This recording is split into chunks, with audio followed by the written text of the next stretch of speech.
All right, so today we are recording 2 bands. These are going to be down and dirty live sessions. I'm going to take you through the entire process, all the miking and engineering and working with the band. Let's get going.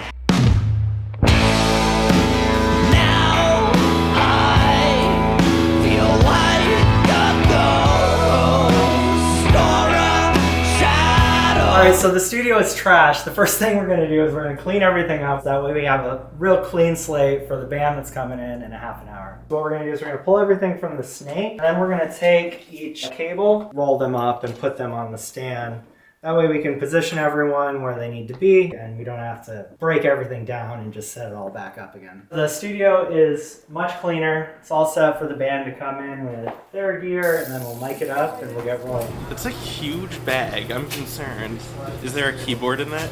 There is. Here I am trying to make a very diminutive keyboard stand for Adriana. I'll go back to Howard. There we have it, strike one. In the old studio, obviously we had everything we needed right at our fingertips, but slowly but surely it'll all make its way back into this new studio.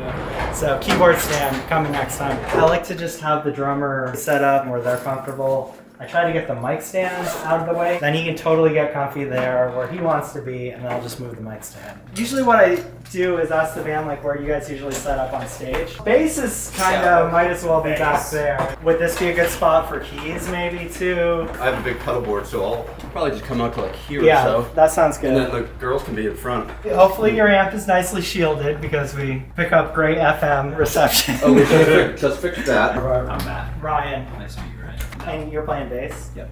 Okay. Matt and I grew Great up to meet together. you. Many of these live performances are for a radio show that we pre-record.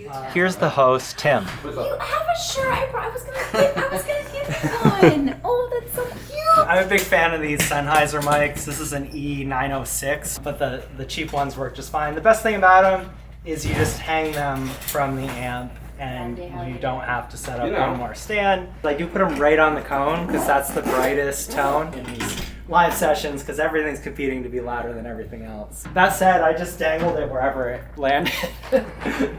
DIL on the acoustic amp. I liked these folding stands that I had gotten before, and I looked them up in my email from 2017 or whatever. Who wants to guess how much the $20 guitar stand is now? $90. $49.99. It was only $40, but it was twice as much as it was 7 years ago. But anyway, I don't think I bought that one. I bought one that was thicker for an acoustic. We have our house amp, which is this Ampeg V4B. Always sounds so good on every genre of music. I actually just took the DI out of that. It's got a great DI. Kind of still setting up cymbals, I see. I think we can at least get the kick mic in there. We got to get something accomplished. So this mic can go way in there as long as this leg of the tripod is directly under the boom that's sticking out. And the kick mic doesn't always need to go like super far into the drum, but it doesn't hurt to create a little more isolation. Just to throw it in there, it gives us a lot more options during mixing.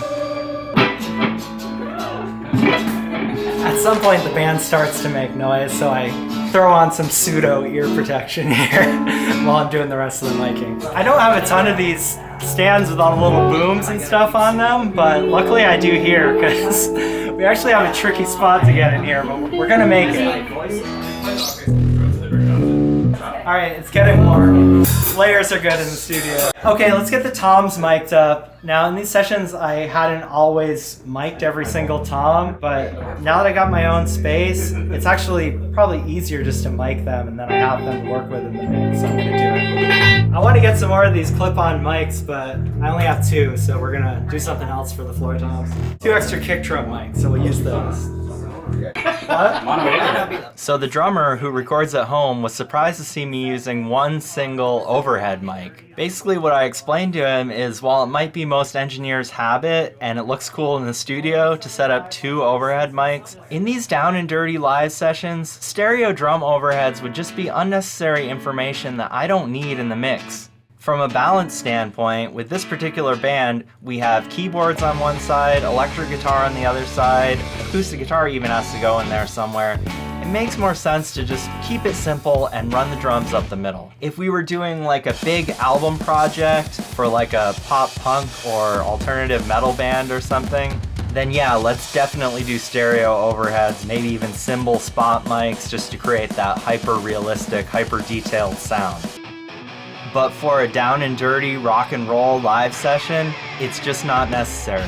Mono drum overhead, try it out.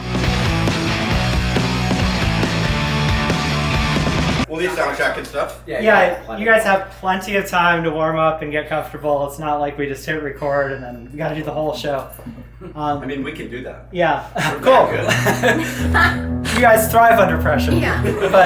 But yeah, no, we get you all set up. Plenty of time to warm up. Once you're ready, then we'll run the show. We're rationing out the mic cables. I thought I had more, but yeah, I guess this is all I have. Was that here when you moved in? No, it's my disco ball from my wedding and the old studio. It was up in a tree, remember? Like one person going for a coffee break. Yeah. I'll allow it. This time. Do you want some? No, I've had my fill for the day. I was up at 6 in the morning snow blowing. So. Lord, you're awake now. So, not the neatest cable management, but we're working fast and we're trying here. Basically, the idea is you plug the cable into the mic, and then you kind of coil the cable underneath the mic and then run the excess to the snake. I've been figuring out how I want to lay out the mic so I know who's who when I plug them into the board. So what I've come up with is that across the stage front, I do left to right, 1, 2, 3, 4, or 5 even, and then I label the drummer drum mic or whatever. So that's how I've been doing it.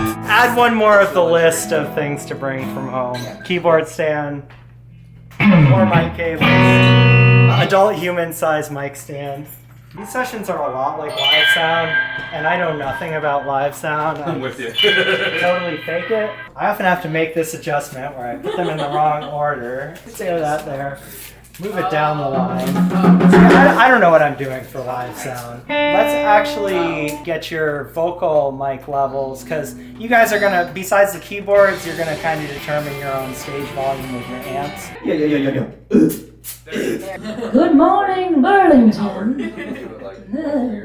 That's great. If you know anything about these cheap mixers, toward the end, they start to cram in like way too much stuff you don't need. Oh, yeah. So I still love this little baby. There you go. Yeah. The mixer I'm using is a Mackie Onyx 24 that I got on sale for about $650. The amazing thing with these mixers is they're also an audio interface with 20-some preamps. And of course, it's also an analog board that I use to mix the monitors for the band in the room. I'm doing everything that you see and hear in these videos at a high professional level with a 24-channel Mackie mixer that costs far less than one channel of the kind of preamp that 90% of the internet is convinced they need to sound pro.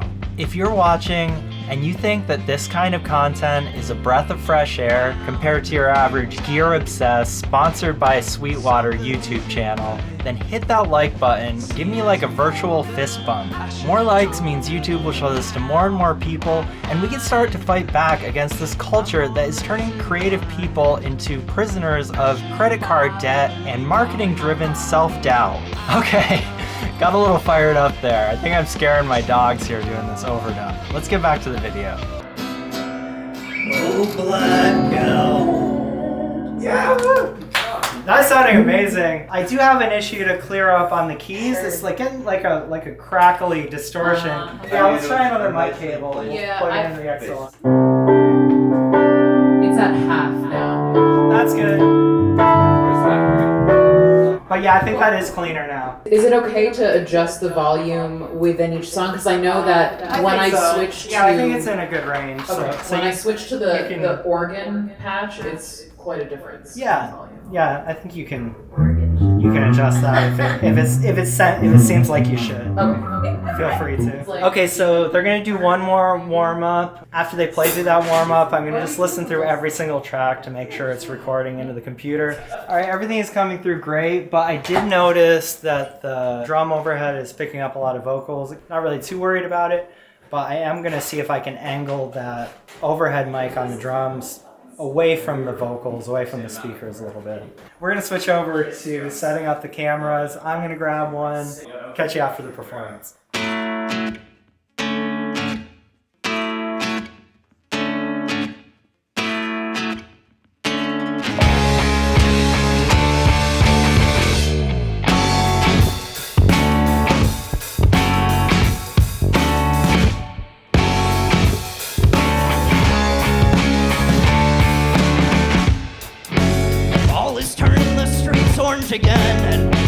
here I'm remembering to take some photographs to send to my mom. Okay, so that was a huge success. This band is breaking down, and then another band is coming in, I believe, less than 1 hour.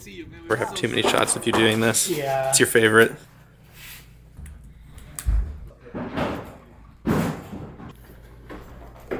This keyboard has 1/4" out, so we're going to use a direct box.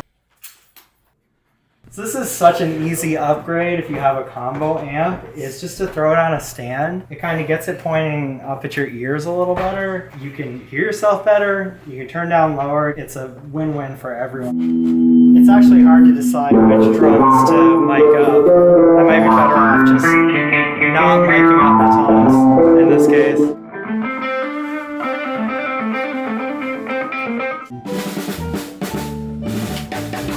Honestly, band 2 was essentially rinse and repeat.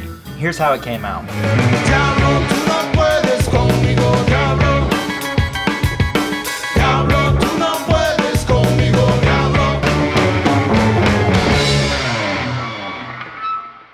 I guess that's probably it. We're just gonna Go sleep, go take a nap. Yeah, I don't think I have anything else to add. I think it's gonna be an overdub or something. Thank you so much for watching. I am on a mission this year to make more and more videos and shake up the YouTube audio scene, but I absolutely cannot do it without you.